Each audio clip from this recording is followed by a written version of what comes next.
Vous posiez la question à n'importe quel journaliste, il vous aurait répondu que 1976 appartient à Niki Lauda, il est intouchable, et dans l'équipe Ferrari, on se demande même pas si Hunt peut rivaliser. Alors les courses vont s'enchaîner et Lauda va continuer de gagner. Hunt devra ronger son frein jusqu'au Grand Prix d'Espagne. Une course clé pour lui, où il doit absolument prouver qu'il peut rivaliser avec Lauda. Et s'il ne déçoit pas, sur le circuit de la Jamara, après une bataille acharnée, Hunt franchit bel et bien la ligne d'arrivée en première position. C'est sa première victoire de la saison et les espoirs renaissent. Mais la joie sera de courte durée pour l'équipe. En effet, à la fin de la course, les officiels mesurent la voiture et découvrent qu'elle est trop large de seulement 1,8 cm. Hunt se voit donc disqualifié et la victoire, elle revient évidemment à Lauda.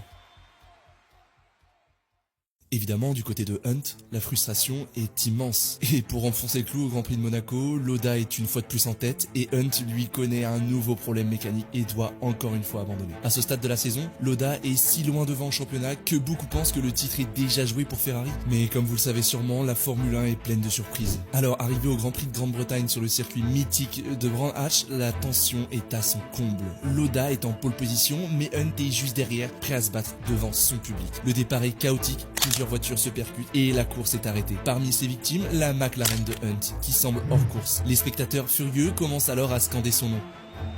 La pression monte et les officiels finissent par autoriser Hunt à prendre le départ dans la voiture de réserve. La course reprend et cette fois Hunt ne laisse aucune chance à ses adversaires. Il franchit la ligne d'arrivée en vainqueur sous les acclamations de la foule.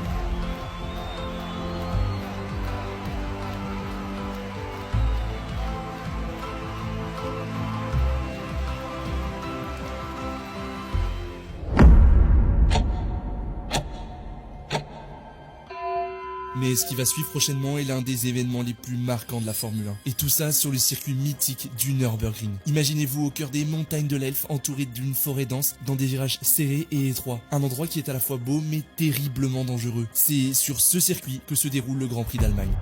Mais avant même que les moteurs ne rugissent, Niki avait exprimé ses inquiétudes concernant les conditions de sécurité du Nürburgring. En effet, lors d'une réunion, il plaidera pour un boycott de la course, qui selon lui est devenue trop risquée et trop dangereuse pour les cercueils roulants que sont devenus les